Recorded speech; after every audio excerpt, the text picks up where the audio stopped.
Hello, everybody. Welcome to the Outdoor Cameraman Experience. It is episode 12. I am Jesse Lorenzo with my host, my co-host, my host, Jake Latondras, and we are Latondras Media Collective. How are you doing, Jake? I'm doing well. Today was, Good. it was a hectic morning. I'm kind of Me shaking off too. the anxiety. My daughter's first day of school was today, so Oh, what grade is I had, she in? she is in the first grade. Oh, that's so special. She's so sweet. We had a orientation at her school yesterday, and then today I had to get her to the bus, and this happens to coincide with what we're doing here as far as timing goes. Like her bus shows up at 8:17 a.m., so that's when I had to be there. Whew, that's exciting. Did anybody cry? Did she wave? No, she's used to it. She was Yeah. I almost cried because she didn't want to hug me before the bus came. And I said, "Are you Oh. embarrassed? Are you at that age now where you're embarrassed to hug your dad in front of all your peers?" And she looked at me and she goes, Aw. "So, Yeah, yeah, Emmy's kind of like that too. She just kind of like rushes out of the car, slams the door, and waves now. She used to give big hugs and get walked to the bus, but she's over it now. I remember the days when my parents would take me to school and I would say, "Can you just drop me off like way out here and then I'll walk from here?" Yeah, that's funny. Um, Yeah, I had a crazy morning too. My husband, Mark, decided he was going to send it really hard off of a downhill mountain bike jump this weekend. So today was follow-up appointments at the orthopedist. He's okay, but I'm like Nurse Betty at home here, and it's like having two kids. I saw the photos. He took a hard lick to the ground and Yeah, he rock. did. Apparently he was in some rocks because he was cut up pretty bad as Yeah, well. he's all road rash and bruised. However, our Mm. buddy Evan at Pocono Rambler on Instagram was there, so he got some really nice photos of him before he ate it. So I guess the trip was worth it. The consequences of an adventurous lifestyle. Oh yeah. So we'll go back to fly fishing again soon, I'm sure. Speaking of which, Oh, okay. today you said fly fishing and that, relates to our special guest It today. does. You want to make that honorable introduction? Yes, today we have a very awesome, very well experienced guest. We have Tom Rowland. He is the host and producer of the Saltwater Experience and the executive producer of Into the Blue TV and Sweetwater. So, Jake, you have a nice background and history working with him, I think, and are your friends, your colleagues. So, I'm interested to get to know him better and hear all of your experiences together. So, Yeah, without further ado, go ahead. okay. I was just going to say he's from Chattanooga, Tennessee, and I went to high school very close to Chattanooga and knew a lot of people there. And over time, as gravity would have it, we gravitated towards each other because of some mutual friends. And, I've been more prominent in the hunting world, and he's been very prominent in the development of the fishing, specifically fly fishing world and saltwater fishing world. So when we collided together, we hit it off, and he hired me to be a field producer for one of his shows, Into the Blue, and I've done some work on Saltwater Experience as well. And he's a great guy. He's very experienced. He's going to bring a lot to this discussion. So, without further ado, let's get Tom on here. Here he comes. Hey, Tom, how are you this morning? Doing great. Thanks for having me. Thanks for Tom. sharing your morning with us. What's going on, Jake? Good to see you, buddy. Yeah, thank you. Thank you. You too. Yeah, so I was just telling everyone that you and I have some mutual friends from Tennessee, and that's kind of how we got to know each other. And then eventually we worked together on Into the Blue and a little bit on Saltwater Experience. And I know you've got a very deep background in the fishing world and the outdoor space. Can you tell us a little bit about, how you got started and, some pivotal points in your career? Yeah. Well, my story starts as a young kid in Chattanooga, Tennessee. I used to fish with my dad a lot, but it was kind of a hobby at best. It was something that we could do together. I enjoyed spending time with my dad. He taught me how to fish. We did a lot of bass fishing, bluegill, occasionally went trout fishing, but it wasn't real serious, and never went on a guided trip. I didn't know anything about professional fishing other than Bill Dance on TV and Rowland Martin and those kind of guys.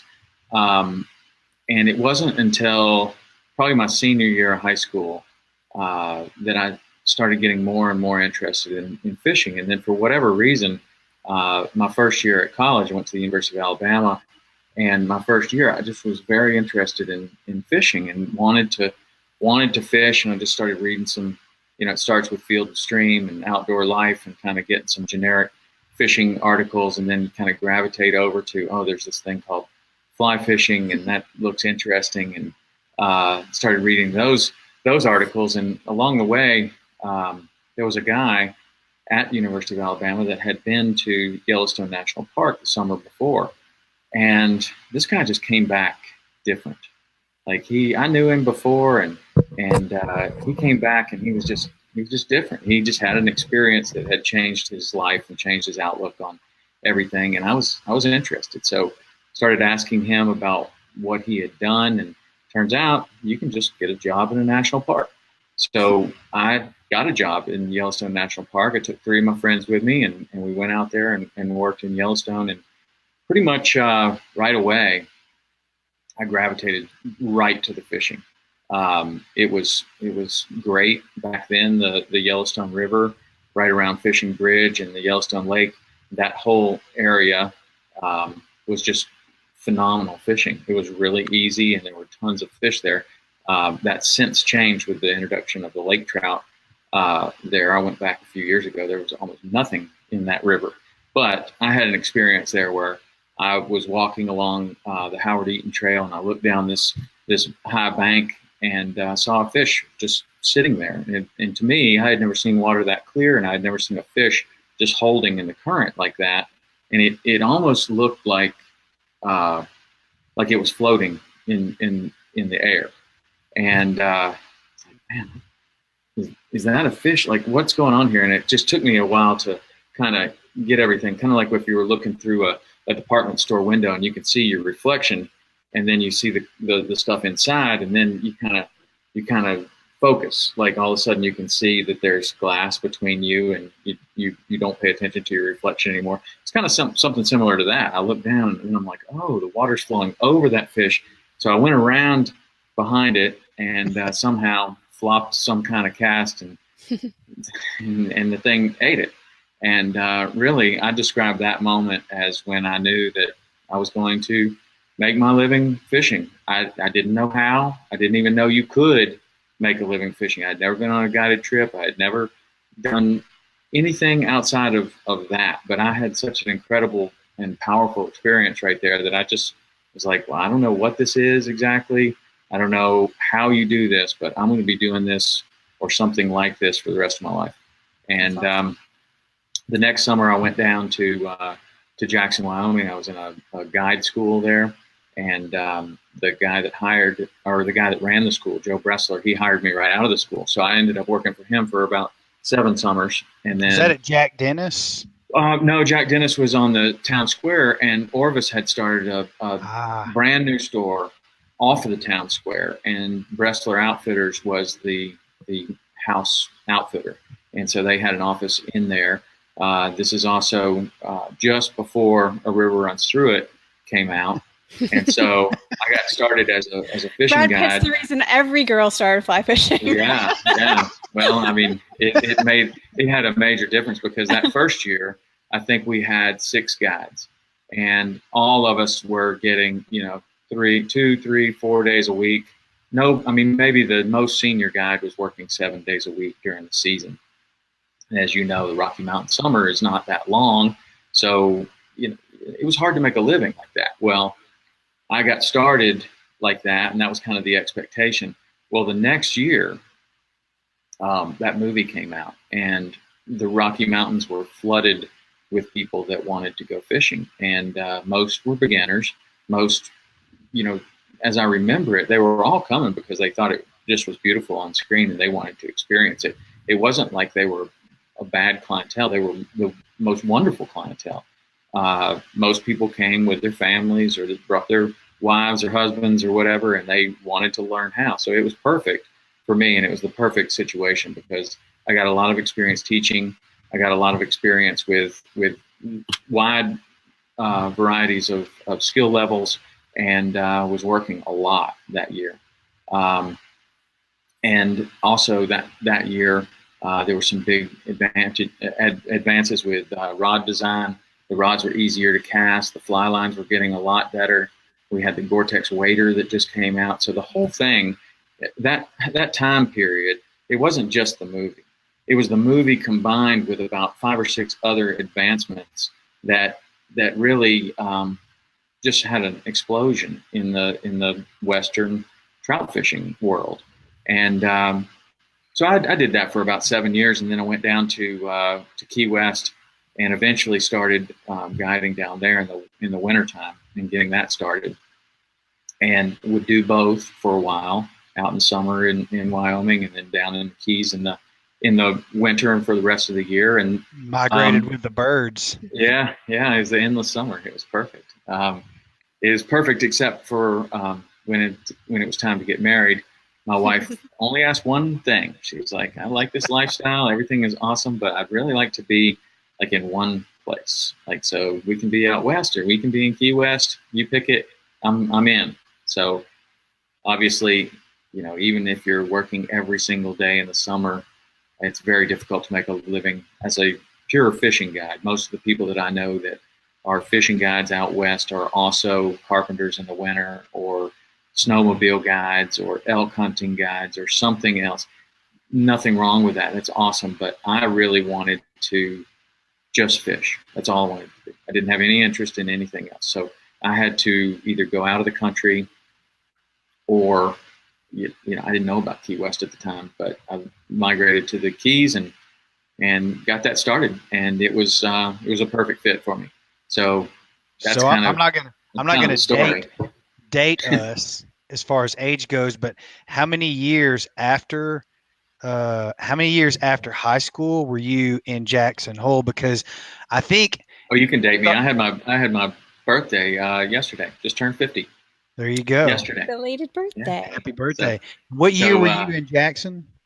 Let's see. I went to the park in 80, 89. The fires were in 88. So I went to the park in 89, the year after the fires.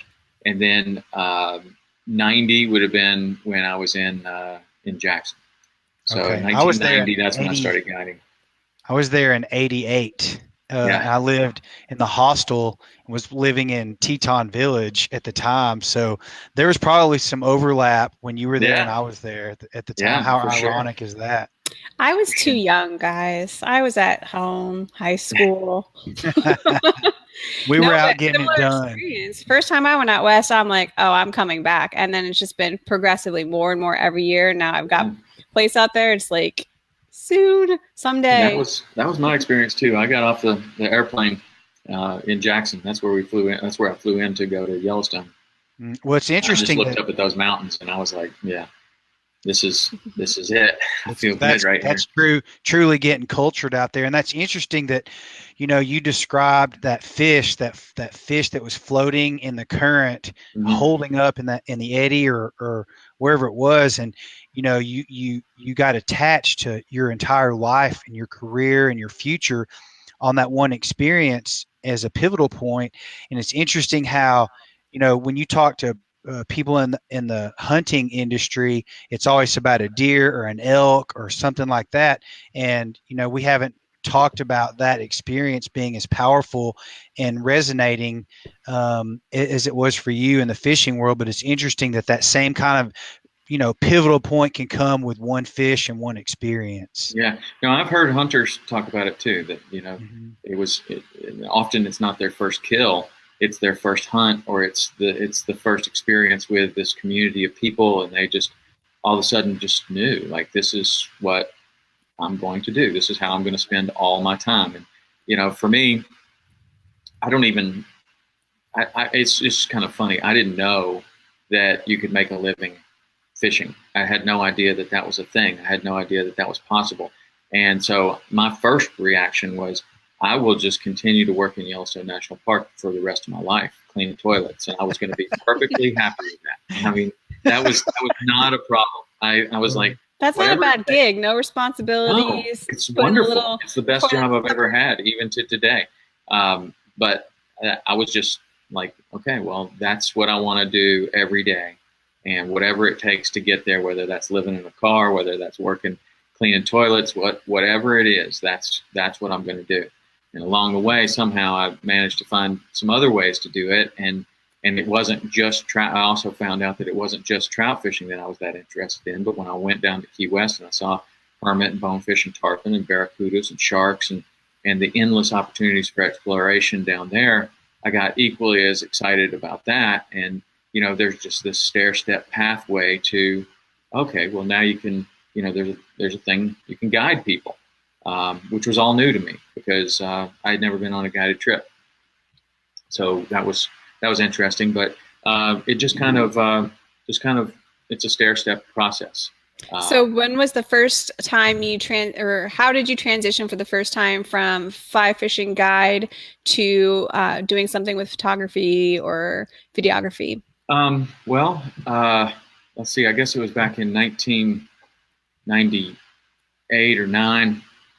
I had my first opportunity to be on a television show, and I was on Shaw Grigsby's One More Cast. That was my first opportunity with television and doing what I was doing in front of cameras and realizing that was quite a bit different. I enjoyed that experience. I really liked Shaw. He was very nice to me.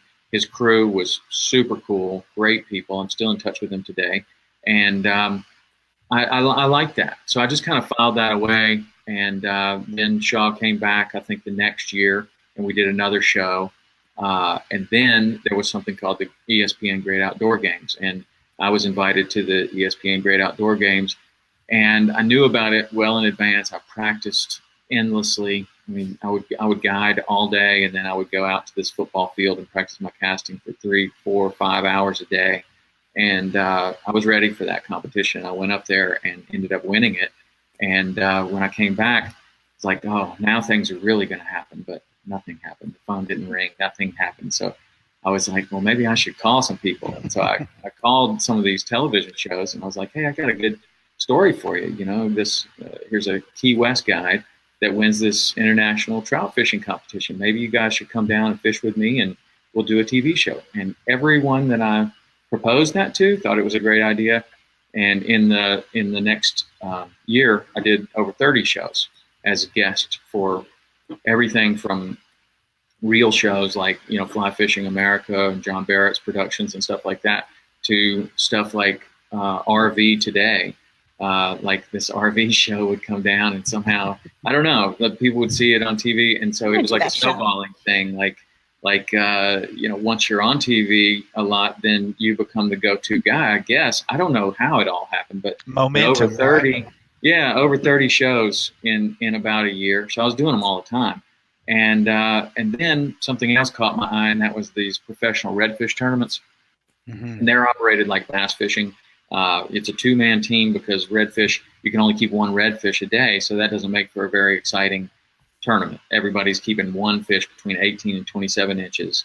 They thought, wisely, they thought, well, if it's a 2-man team, then that offers more variety and variability in the scores. So now you can keep 2 redfish between 18 and 27 inches, and depending where you are between Louisiana and Texas and Florida, that could vary between an 11 or 12-pound fish to a 6 or 7-pound fish in Florida.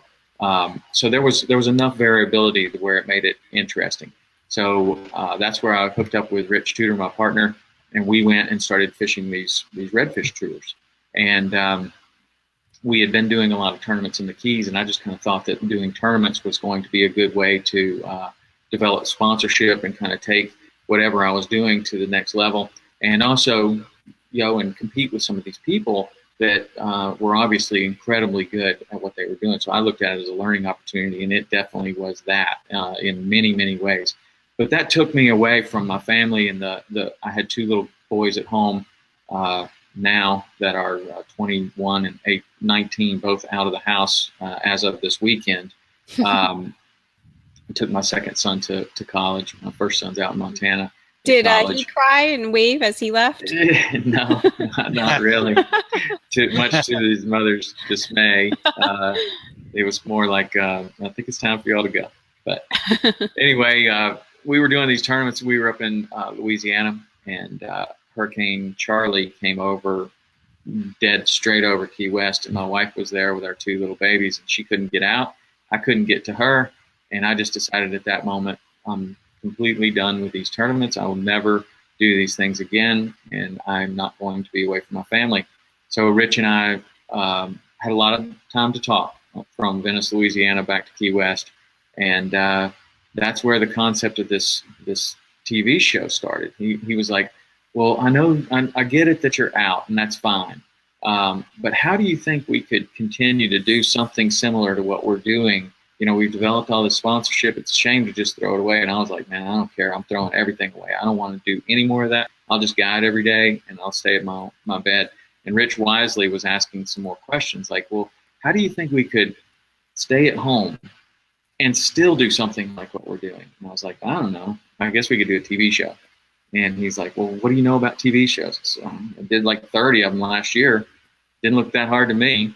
And I was kind of very naive. And but the point is, piece of cake, huh, Tom? Yeah, we thought, well, okay, well, what do we do? So the next week when we got back, got on an airplane and went and saw our little handful of sponsors that we had and asked them if they would put the same dollars that they were putting towards the redfish tournaments towards a television show. And every one of them said yes, and we should have asked for a lot more because we didn't know what we were getting into. And back then, the television ratings were really, really good. But then, called my friend Shaw Grigsby and said, hey, we're thinking about doing this. And he said, you are? That's great. Here's some advice. I would own everything. And I tell you what, I'll give you my crew. I'll tell my crew to come down there and they can help you film the pilot. He was nothing but supportive and helped us right away. And so his crew came down and filmed the pilot with us, and we had a little something to go around with. And it wasn't long after that the ICAST show was happening. So we took that pilot to the ICAST show and showed it to everybody. The sponsors were real happy about it. The Outdoor Channel told us it wasn't good enough and we needed to go back to the drawing board. So we took that advice and did go back and improve some things, and managed to get the thing on TV. I want to back up even 15 years because, this whole outdoor video and outdoor cameraman experience thing really comes from, something we wanted to get out there in terms of going back in time and talking about the history of outdoor television. Of course, we're probably more prominent in the hunting space, but ironically, or at least connectively to your story, is I remember way back when, 15, 16, 17 years ago, studying outdoor videos. Like, I remember seeing you on Location X. I honestly, at that time, didn't know who you were. I just thought, well, this is a really interesting piece. And I was watching outdoor television, like on TNN or ESPN Outdoors or whatever it was. And I thought, man, these people in the fly fishing world have got it figured out. They're developing films and feature films and videos that have interesting stories. And then we've got the hunting world that's all about, hero shots and the kill and all these things. And I'm thinking, man, we need to bring the art from the fly fishing space into the hunting space to make a legitimate run at this. So there's a lot of roots and background in the fly fishing world that you were tapping into at the time that has really, people don't even realize how much that resonates into the hunting world now, because people have jumped spaces from fishing to hunting. And now you see all these, the Yeti films and the Sitka films and all these really great films that have come out. And all it is really, it seems like so many lately, but it really is just recently that shift from like ego and blood and trophy shots has turned into cinematography and stories. And well, I think that all really started with Flip Pallett and his Walker's Cay Chronicles. I mean, he was the one really, in my opinion, of watching all the shows, of going from something educational like Bill Dance, and I love Bill Dance's show, but it's far different than Walker's Cay. And I think that Walker's Cay came at a time that was just perfect for that, kind of like what we were talking about with The River Runs Through It. And that too, that was one where here's a story that is an interesting story. It was a wonderfully written book, and fishing was a small part of it. That really was a large part of it, but it was just kind of a small part of the story. And then Flip Pallet would do the same thing with his Walker's Cay. Oftentimes they would catch one fish or and the whole story was about him meeting up with his friend and exploring, and then they find this one fish, and it captivated people, and it changed outdoor television forever. There's no question about it. And it was all shot on film. It was incredible. And they would shoot for a week. Yeah, I mean, I don't know how long they would shoot, but they would shoot much longer than we shoot for a show. And there was writing. It was very well done. The narration by Flip Pallet was second to none. He's got the greatest voice for it, and he is an incredible writer himself. But that really changed everything. And then people like me just followed along in his footsteps of going, okay, well, it doesn't have to be like Bill Dance, Rowland Martin, and I'm not saying anything bad about those guys. Sure. I love they were their pioneers shows. in their own I absolutely love their shows. But it's like, okay, do you want to do something the same and try to be like those guys? And we had the same kind of show in Saltwater with Mark Sosin. So you have, Bill Dance, Rowland Martin, Orlando Wilson, Jimmy Houston, Jerry McInnes, all of these people, and then you have Mark Sosin in Saltwater. Basically, well, Jerry McInnes' show was slightly different. It was more of a storytelling show. But don't forget about Jose Wahebe too. Well, he comes a little bit later. But at the beginning, there's like those people, and it's a very educational show. One person speaking to the camera and educating the viewer on a certain fishing technique. Then the next evolution was that Walker's Cay, and then the evolution into like a Spanish Fly with Jose, which was a far different show. It was more of what we see today as an adventure show, where Jose was traveling all over the world. He was doing very interesting things. He was a captivating personality, and really told a story. It was very, very little about what he was doing was about how big the fish he was catching. It was about why the fish were there, or look at their behavior under the water, and then occasionally there would be some interesting guests. But Jose both of was these really, guys, Flip Pallet and Jose, were poetry in motion. I mean, they were smooth as butter, and they did tell that story. And if Flip Pallet's show, Walker's Cay Chronicles, were to take what they were doing in the very first year that they did it, and you put that into the fly fishing space today, it would still be as good. It was so far. Oh, it was so far ahead of its time. Everyone's still chasing that. People that don't even realize that they're chasing that are still chasing that because it was so well done. That's the definition of setting the bar really high. And then, any kind of anyone trying to redo that or do it better or kind of go along that is just a form of compliment to those guys. So when we came along, so now you have this one evolution of, Walker's Cay, and then Jose's show and a few other shows that become kind of storytelling shows. And now we have an opportunity to do something different. How do we, we like those shows, but can we do a show like that, and can we do it better? I doubt it. I mean, that's their thing. So in order to have a successful show, we didn't know much about television, but we did know enough to know that our show needed to look different, and it needed to be different. And we can incorporate certain little elements of that, like the storytelling is very important, but we had two hosts. So really, Saltwater Experience was the beginning of the two show host format, and it was successful because we never looked at the camera. We told a story. We did it through interviews, sitting at a table, and kind of, we didn't have a voiceover. We didn't have this disembodied voice, that would come on. And some of those shows have been very popular, but at the time that we started, that narration was extremely popular. So a lot of the shows were doing that. I think, you guys were the first show in any outdoor space, in my opinion, or at least to my recollection, where you had a bantering effect, where you had one camera over your shoulder and then you had another camera over Rich's shoulder. So you were it wasn't off camera, it wasn't on camera. It was a bantering dialogue where you guys were talking to each other about something. So it was really a conversation about what you're going to do and what you did. That was Hop's idea, Matt McInnes.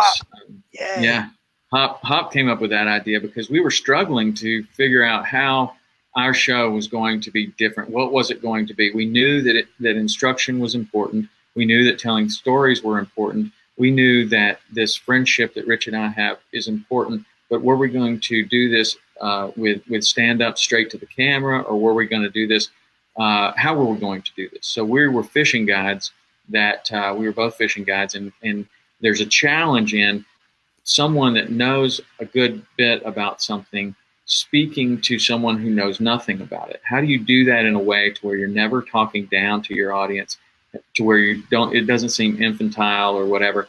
And what we could do is we could say, this is something that a lot of my customers do. A lot of your customers struggle with this, like this one nod or whatever. And it's like, instead of looking at the camera and saying, well, this is how you do it, and talking real slowly and everything, we could talk to one another about how we have learned how to teach that to people without ever talking down to anyone. We were just communicating between each other.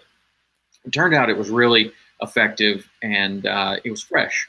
And so it was so effective and so fresh that we decided after a couple of years that if it was working well in inshore saltwater, then maybe it would work well in offshore saltwater. And so we started Into the Blue with Scott Walker and Steve Roger in the same type of format. Like it wasn't recreating the wheel. It was like, if people like this style of show, well, let's give it to them in this style of fishing. And then a few years later, we decided maybe if it worked in inshore and offshore, maybe it would work in bass fishing. And so that's where Sweetwater came from. But it basically all comes down to that idea that Hop had, which is our producer and editor and all around do everything person on Saltwater Experience. He has had a massive effect in that. And I don't know where our show would have gone without that particular idea, but he had that idea. And he had it kind of in his head from the very beginning that, okay, if you guys are going to be talking and you don't want to look at the camera, well, this is how we need to do it. This goes all the way back to, and we've mentioned this so many times. We've had Shannon on the show. I'd love to get Hop on here sometime as well, because that whole family is so brilliant. This goes back to the ESPN Great Outdoor Games, and because that family, Jerry McGinnis produced that for ESPN, and all these people conglomerated at this one big international event, and there's so many roots that have popped up out and germinated. Seeds have germinated up out of that one event. And so for people that don't know, Hop Litzwire is his stage name, but his name is Matt McInnes. He's the son of Jerry McGinnis. He's the brother of Shannon Nardi, who's someone we've all worked with. You still work with her, and so do I. When we start talking about this shrinks the world down really small, because, there are deep rooted people in this world that have really made a difference in what we all do. Yeah. And oftentimes those people are someone that you would never, your audience will, because you're this is the Cameraman show. So a lot of times, I would imagine that people that are looking at what you're putting out are interested in who are the people that are putting these shows together. Not necessarily, I think that, this host is super awesome or cool. A lot of people are looking at this as, oh, I like what they did there. Looks like they're using these cameras. I wonder who is in charge of these things.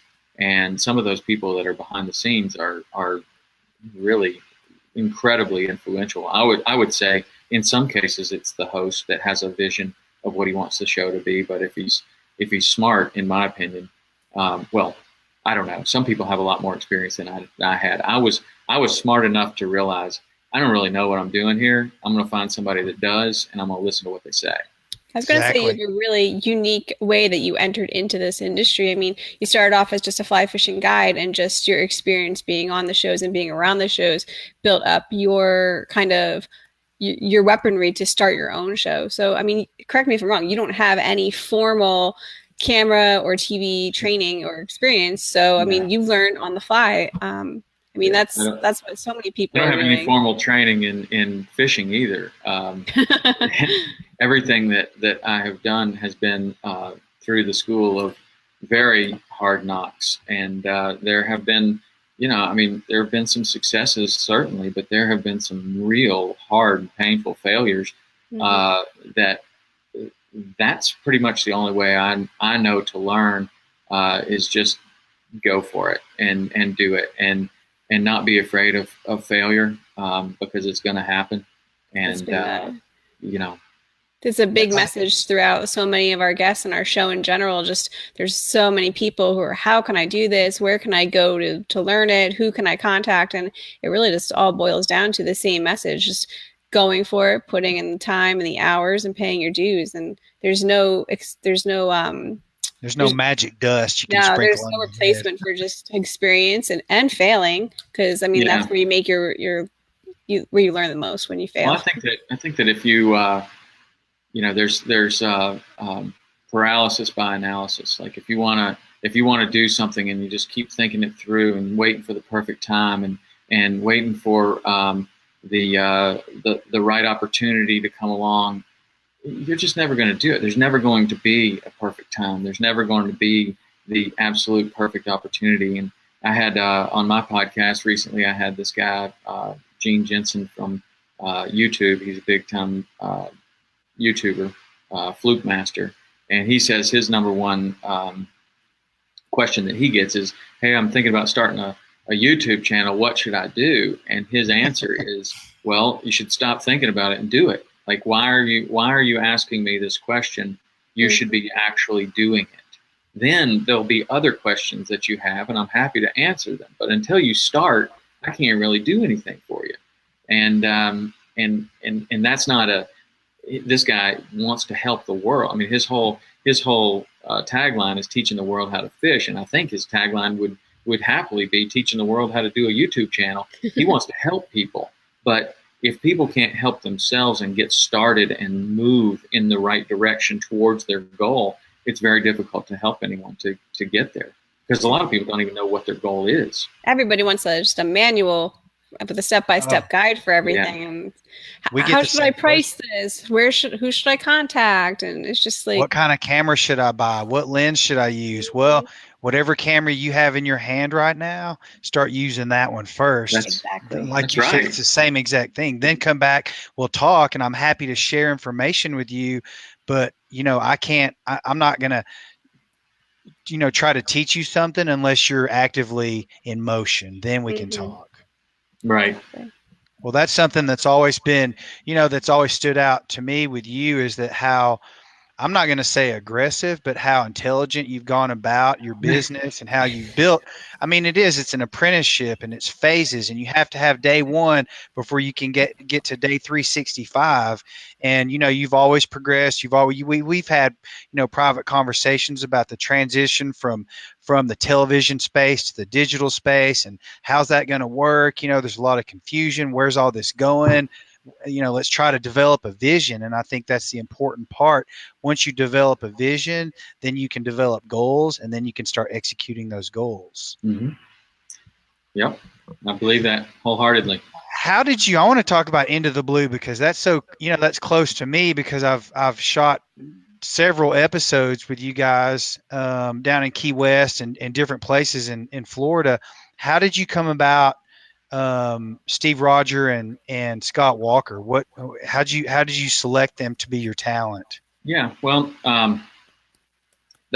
you always kind of go two different people. Yeah, they're very different people, but you always kind of go with what you know and what's available to you, right? I mean, like you look around and you're like, who's the best, or who do I know, or where can I get started? And so Rich, my partner, he grew up in right at the Long Key Bridge there, where his parents have a house, and then he started waiting tables at Hawks Cay, where Scott Walker was the number one captain there. And so every day when Rich is waiting tables, he's watching the tail walker pull in and loaded down with fish, and very impressed with Scott Walker. And eventually he kind of goes over there and is like, hey, how do I start mating for you? And so Rich ended up mating for Scott Walker and developing a really good mentor type relationship with Scott. And Scott gave him his first opportunity to be in the fishing industry as a mate. And then eventually, Rich kind of branched off on his own, gets his own boat, starts the inshore side. So, Scott Walker's on his short list at number one for certain. And through doing the television show at Hawks Cay, Scott was operating his charter business there. So I was familiar with him. I knew him. I thought he was an incredible personality. So he was definitely number one on the list for both of us, really. And he has won, millions of dollars at these billfish tournaments. So he had what it took. He had a recognizable name for a certain segment of the fishing industry. He had a charter business that could benefit from him being on this show. So there was a reason for him to want to do this. He certainly had the experience, the know-how, the respect to be on the short list for sure. And so we started with him, actually, just a single host, because we really didn't have someone else on the list. But it became obvious that while Scott is amazing, he really needed a second person there. He needed somebody. And so we either needed to have really awesome guests that he had some kind of a history with so that there could be banter back and forth, or, we needed to get a co-host. And we went down to Key West, and one of the awesome guests that we had was Steve Roger. And I knew Steve because I lived in Key West, and I would hear his name and go over to Murray Marine, and there he was. And I knew he was funny, and I knew he had a big personality, and I knew that he was really one of the best fishermen in the world. And so he was number one on my list. Ends up, we put the two guys together, and within 20 minutes of being on camera together, we were like, wow, these guys have some kind of chemistry. Mm-hmm. And Steve was very interested in what Scott Walker was doing, because Scott was going and winning all these billfish tournaments, and he was winning some real money at these billfish tournaments. Scott was interested in what Steve was doing because he spends all his time bill fishing, and Steve just goes out right to the exact type areas that Scott's fishing for billfish, and he's dropping down and he's catching these massive mutton snappers and black groupers and all this stuff. So Scott was learning something immediately. Steve was learning something about sailfish and all this, and it just was the perfect matchup, because each of their styles was different enough, but overlapped enough to where they had this banter back and forth. Steve was teaching Scott something, Scott was teaching Steve something, and then their personality types were interesting enough and different enough to where it became a lot of fun very fast. Because like Scott Walker on his boat, he is the man, and he is not used to somebody telling him to, do anything. I mean, he is the man. And so Steve is not shy about telling somebody what to do. And it's just kind of a funny thing to see that. And then to see Scott, tell Steve what to do, the same thing. You have these two alpha type personalities that are at the top of their field, and you put them together in a boat and interesting things happen. And they're kind of like, if I can explain this too from a field producer's perspective, in an analogy, and I hope this parallel is okay to say, but Scott Walker's like, he's the guy driving the big Mercedes out on the ocean. Mm-hmm. And Steve Rogers is the guy in the jacked up 4-wheel drive in the mud, getting his hand. Like, there's a very different sense of culture that those two people come from.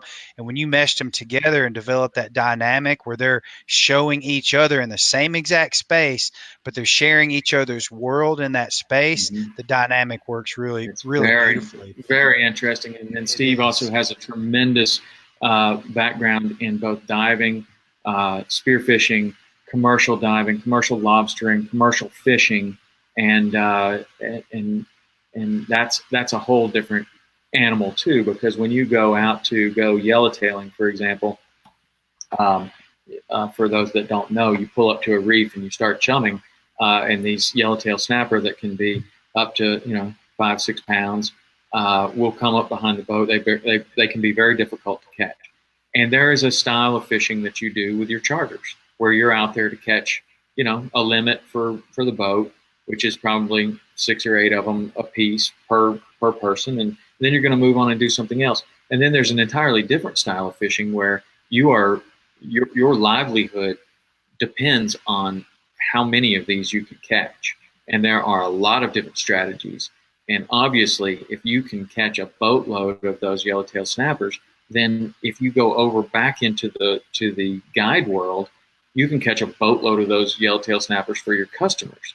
So the commercial yellowtail snapper fishing will absolutely help you be a better fishing guide, because you learn all of these tricks that people that really their livelihood depends on whether or not they can catch these fish. When that's the case, you got a lot riding on it. You learn some tricks real fast. And that's what Steve brings to the table. And so Scott is like, wow, okay, I see what's going on. Now I can immediately take this over tomorrow, and I'm going to have a better yellowtail snapper trip, which is going to result in, return customers, bigger tips, all of this stuff. Not that Scott wasn't a good yellowtail snapper fisherman before. It's just that when there's a difference between commercial and recreational, and you can say the same thing about lots of other fish. And there's a difference between recreationally going sail fishing like Steve does, and Scott going in and winning the World Sailfish Championship, and which has happened. So they're both learning, and it's the perfect. That's really the special magic mix that you're looking for on whether it's a television show or a podcast or a book or an article or whatever. You get these two people together that have varying different personalities, but they're both really excited about learning from one another. That's where the magic is, I think. That can totally correlate to just like Jake's experience being working commercially as a filmer for Bassmasters and working on TV shows. He pulls that experience into our videos with Latoners Media Collective. And there's times where we're working on a hunt or we're working on a documentary or something, and he's pulling out like these, just telling me all these technical terms, and I'm learning so much from him, just from his completely different side of what he does filming, as opposed to what we do when we're just out hunting in the woods and trying to tell nature stories. So the same thing, like his experience there teaches me so many new things from my background, which is not commercial whatsoever on the industry until as of recently. So I think that that's a really good thing for anybody watching. If you can devote your time into a different branch or a different segment of an industry, there's so much more you can learn and pull back into yours and apply it to what you're doing. And it just makes everything that you're doing so much richer. Yeah, absolutely. There's so much truth to that. I have to go back to the yellowtail experience, because I did shoot, I think I've shot 2 yellowtail shows for Into the Blue, and one is that's my favorite sashimi of all time, because it just melts in your mouth. Oh my God, yellowtail is the bomb. Secondly, what blew my mind was the first time, I think my first opportunity to fly a drone for your show with a polarizing lens filter on. I flew up and got over the boat and then back downstream, down on the reef, over the reef. And when I was looking down on my monitor, I was like, you said, I think someone on the boat, I think it was probably you, said, can you see the yellowtail? Can you see the yellowtail? And I'm looking at it, I went, holy shit. There's so many. There's a cloud of them. I mean, and it really is. The yellowtail have a a yellow tail and yellow dorsal and yellow stripe down the side and a yellow pectoral fin. And so there's a lot of yellow there. And when you get 400 fish a foot from the surface, you have a yellow ball behind the boat. And that's where, the technology advances of the drone and everything like that. We're getting shots now to where that was impossible to get not very long ago. That's really cool to be able to see that and see how it all happens. And you can see different things that will teach you about fishing in the yellowtail situation, or a situation like a tarpon or whatever. You're flying a drone and all of a sudden those fish sink down, and in some situations you think they're gone, but maybe they just moved over here just a little bit, and you can clearly see them with the drone still. And it's those technologies have helped us to be a better fisherman as well, to realize that we didn't spook them and they're not all gone. They're just over there a little bit. If we wait, they'll be back. I feel like I need to go down to these docks and stuff where all you guys are producing these shows and start asking people to go mate for their boats. Jake's always putting up all these behind the scenes, these delicious seafood, fresh catch dinners and lunches and hanging out with the crew. And I'm like, man, it looks freaking good. I think last time you were doing Into the Blue, you were somewhere, you had like tropical drinks and crap, or I don't know what you're eating, but it would look freaking delicious. Don't let the after shots of rum.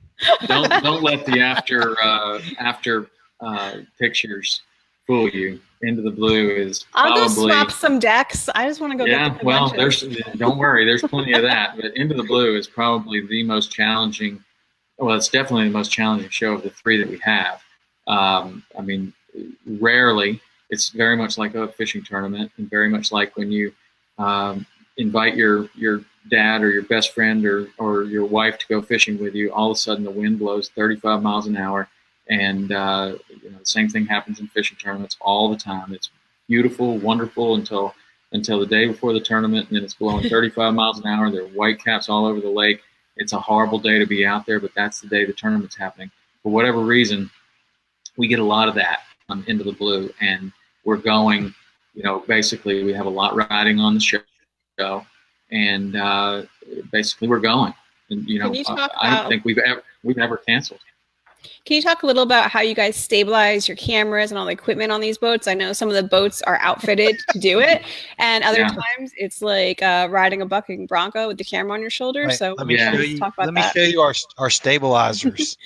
Yeah, I was going to say it's somebody with strong legs and full body workout and a good attitude, because Into the Blue is extremely challenging. Not just because there are big waves. There are big waves, and you're constantly stabilizing through the day with your legs. But just when you think that everything is going well and you finally got this shot composed the way you want, a wave hits one of the boats, sometimes the fishing boat, and we're on a separate boat, and salt spray is all in the air, and now your lens is dirty. And it's just a constant maintenance kind of deal out there. And then even when it's time to change the card or change the battery, where do you put this boat down, or where do you put this camera down, because the boat is soaking wet from top to bottom. And you don't even notice this when you're fishing, but there's salt spray everywhere. There's not a clean spot. You don't have a clean spot on your clothing. You can't wipe anything off because you're covered in salt spray. It's a very, very, very challenging environment to film in, and we, because of that, we have to be very selective with the cameras that we're using. Love to shoot it with a red, but the red has a zillion holes in it, and the setup is way too long. Love to shoot it with lots of different cameras, but we have to come up with something. Anybody made a protective case yet for the red? Like a waterproof housing yet? Oh yeah, there's underwater. You guys utilize any housings or anything like that? We use housings for our underwater. We have a diver in the water all the time on Into the Blue. Jake Perry. Jake Perry. He's the best, and he man. He stays in the water mostly. If we're on anchor, he's pretty much in the water all day long, and we use housings there. But we haven't found a way to really use a housing on the above water cameras. And you just do what you do. Yeah, part of the deal is that they have to remain small enough to where they can be put up for running, because if you're running through 4 or 5 foot seas, it's rough, and so the safest spot for the camera is actually put back in the box or in the console, or occasionally just still out, covered up with a rain jacket, but extremely challenging. I would say that Saltwater Experience would be the next most challenging, and then Sweetwater would be the one that is slightly easier, but it also presents its own share of problems because of the boats that we use. It's really great on Into the Blue that we're in a 36-foot yellowfin. There's plenty of room for everybody, and there's room to walk around and move and get the shot that you want. 2 guys can be right next to one another, or you can have 30 feet separating the 2 cameras to get a completely different shot.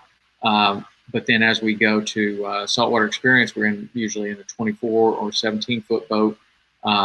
There's still a lot of room.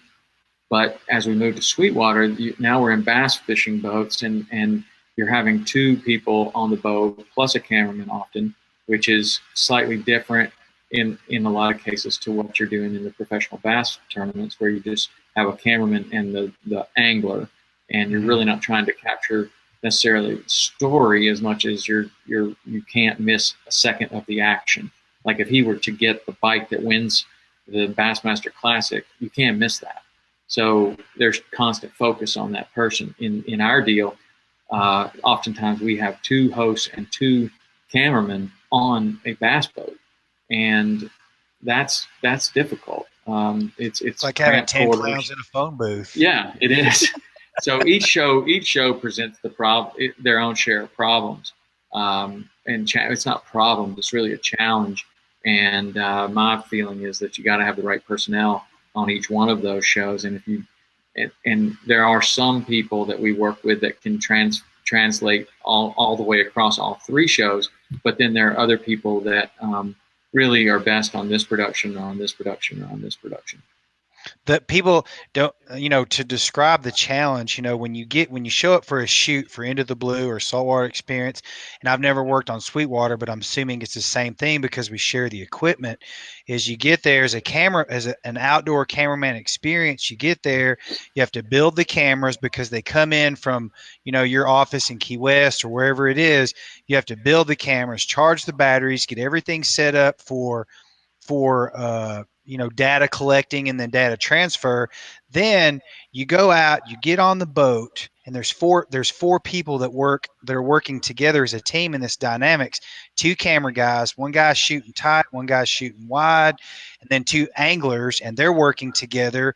But during all this commotion and chaos, or organized chaos that's going on, the 2 camera guys are working together, and we're constantly staying out of each other's way, revolving around each other. The anglers are allowing us to come in, weave in and out of them in the back of the boat or the front of the boat, wherever it is. So it's like this it's like a machine out there. And then you've got, on Into the Blue specifically, you've got, because it's offshore, you're going to run 10 miles to maybe even 80 or 90 or 100 miles offshore. So then you've got a 4 or 5 hour ride out on a big boat on big water, and then all of a sudden a storm brews, and then boom, the show's over. We've shot our episodes. We got to lock everything down because the storm's moving in, the waves start building, the swells start building, and then all of a sudden we're running with triple 300s on a 36-foot yellowfin.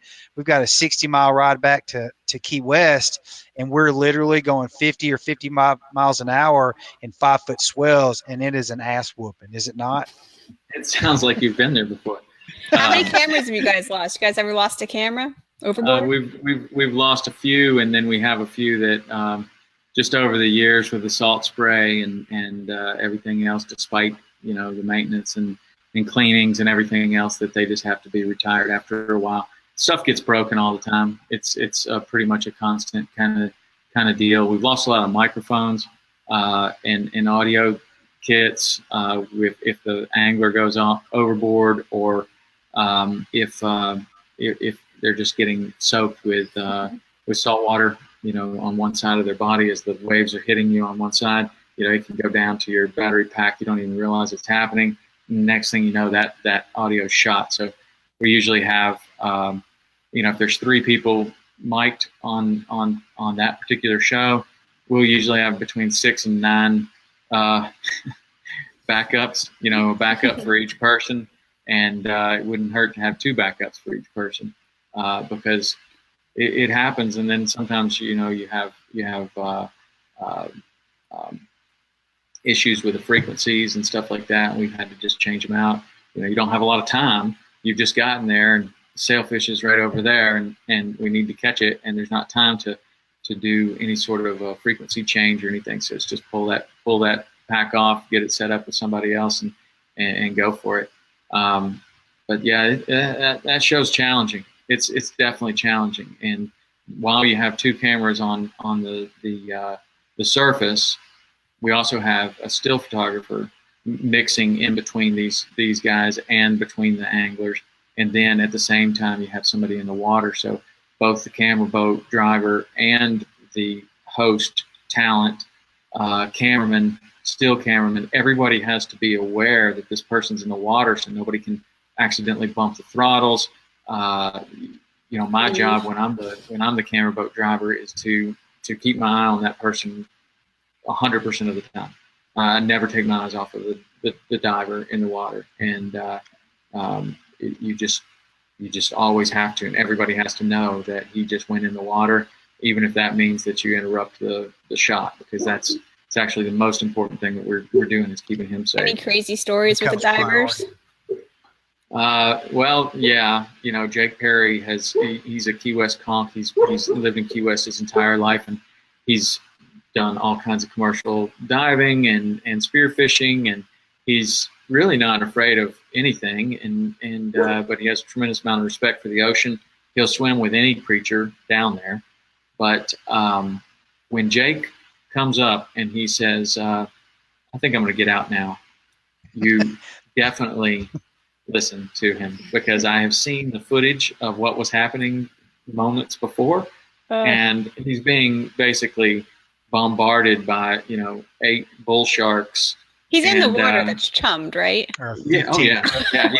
He's laying immediately in the chum line on purpose, and that's what you do often when you're spearfishing is have people throw chum right on top of you, so that you want to be where the fish are coming, and where the fish are coming are often where the sharks are coming. But there are some areas that are particularly bad, and no one on the surface can see what's going on. You can't see these sharks down below. But when Jake mic'd to the surface, no, he's not mic'd.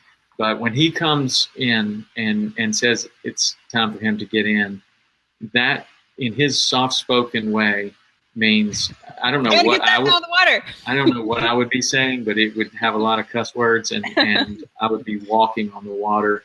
And he just slowly comes in and says, "Here, take this. It's time for me to get in." So we'll go back and look at that footage, and it's just one bull shark after another coming over his shoulders and coming in his face, and all the while he's just holding that shot nice and steady. And but he definitely knows when it's time to get out. And as a producer, I'm like, okay, no more underwater at this spot. It's good. Whatever he says goes. I was just scared for Jake to get off our little fishing boat in Louisiana because there was baby gators around. Yeah. Yeah, bull sharks and 15-foot hammerheads are totally different. Little different than brain-eating amoebas and baby gators. Yeah, I'm sure that those present their share of issues too, and where this becomes safe or unsafe is just taking your experience and making wise choices. I mean, there are certainly plenty of sharks and different situations that Jake is going to look at and go, no, I'm not getting in there. I mean, the water's really dirty. There's bull sharks everywhere. I'm not getting in. And if you have to be okay with that. Yeah, well, I mean, I'm okay with whatever he says. Yeah, it's like, you get in. You don't want to do it. You get in. And so sometimes, that's the case. And so in that situation, we need that camera angle, or we need some kind of camera angle. So can we use a GoPro on a pole? Can we use a drone? And the drone has given us an alternative to that, because even if the water's muddy, what Jake is considering muddy for shooting, like a lot of times you can see down into the water 5, 10, 20 feet, but there's a lot of particulate matter in there. So shooting across the water and through the water doesn't turn out well, and it's muddy, and the sharks, Jake is fine swimming in clear water with pretty much any shark, I think. But if that water, as it gets more and more cloudy, more and more muddy, he becomes less and less comfortable with it because the sharks can't see either. So the way that a shark determines what you are is to come and put his mouth on you. And, you may not be what he wants, and he might just take a little bite and go away, but nobody wants a little bite taken. So oftentimes those situations where we can't film through the water, we're still getting a very nice shot from above on the drone or the drone technology. Yeah, I don't know what happened to Jess. Did she vanish from your screen? No, I see her. Are you're still there? You're a black screen, Jess. Well, Tom, we could talk forever, and I love talking to you, love talking fishing, love talking hunting and all kinds of outdoor adventure. Unfortunately, we're running out of time, but we really appreciate you coming on the show. Yeah, we thanks for having appreciate me. everything you've done in the outdoor space, particularly the fishing space over time. You've been a trendsetter, and you've paved the way for a lot of people in a lot of different ways. So thanks for everything that you've done, man, especially for some of the jobs that I've had the opportunity to come film with you in Saltwater and Into the Blue. It's definitely one of those highlights in my life. I love doing it, and appreciate you and your whole team. So thanks for everything. Well, it's very nice of you to say. We've enjoyed having you on the set too, and hopefully that won't be the last time. We'll do it again. Yeah, for sure. It was great meeting you, Tom. Liked hearing all your stories. Thank you. If you need a green offshore photographer, you let me know. Okay. Hopefully you don't turn green. That's a problem with offshore cameramen too. Sometimes I'm they turn pretty green. good. We've seen that too, eh? I'm not getting in the chum water with the sharks, but I don't get seasick. Okay. All right. I'll put you on the list. All right. Well, have a Thanks, good guys. one. All right. Thanks, Bye. Tom. Thank you very much. Jake, can you see me now? I can now. Oh, good. What happened? Did you go I don't away? know. Everyone else could see me. You put on Jess sensor. That discussion went well. We really kind of transitioned from Tom's past and how he got started, and really, worked his way as an apprentice into the industry, into a truly direct correlation into the outdoor cameraman experience, and how difficult that can be, because sometimes people might look at fishing like let's say golf. I mean, one of the guys that helps field produce for Tom, Steve Durstein, he's a field producer for the Golf Channel as well, and does all the big PGA tournaments. And so, you look at these things that seem like they're easy to produce, and this is a piece of cake. There's nothing to this. There's no adventure to it. Those two things, fishing, particularly offshore, and golf, are two of the most difficult and challenging things to film from a cameraman's perspective, because you either got to follow a little bitty white ball through the air for 350 yards, or you're getting beat down by 5-foot swells 50 miles offshore, or you're getting chased by eight bull sharks underwater. Oh man, that's kind of where I draw the line, I think. I don't know. Yeah. That's a challenge, but yeah, it's always good to be around Tom. He's a very intelligent person. He and Rich have built their brands very well. They've gone about things in a very smart way. So yeah, there's no substitute for experience in anything, that's for sure. Exactly.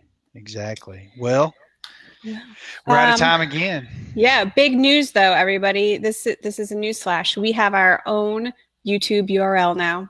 You now don't have to search for us on YouTube. You can literally type in youtube.com Outdoor Cameraman Experience. We've graduated to the next level. Yeah, there you go. We're out there. Go search for us. Be sure to check out our YouTube channel. We've got all the episodes, every single episode that we have done, will do. Will live there. We've also got some tutorials. We've got one up on the channel right now. We're going to mix that in, and maybe even some films or some different things for the future. So come on over and check us out on YouTube. I think the next week or two, we've got some guests lined up. And then after that, we'll be posting some tutorials, and contact us for labels. We have a whole bunch. I'll mail them to you for free. Stickers. And if you have any specific tutorials that you want us to do, be sure and light us up on Latondras Media Collective Facebook page. Make comments on our YouTube channel, wherever you want. We're looking at it. We're paying attention. And the more, questions and comments that we get, the more we understand what direction to go with, with how we address things. So please interact with us. We're looking forward to it. Definitely. Well, you have a good week until I see you next. Talk to you next, Jake. All right, Jess. Bye.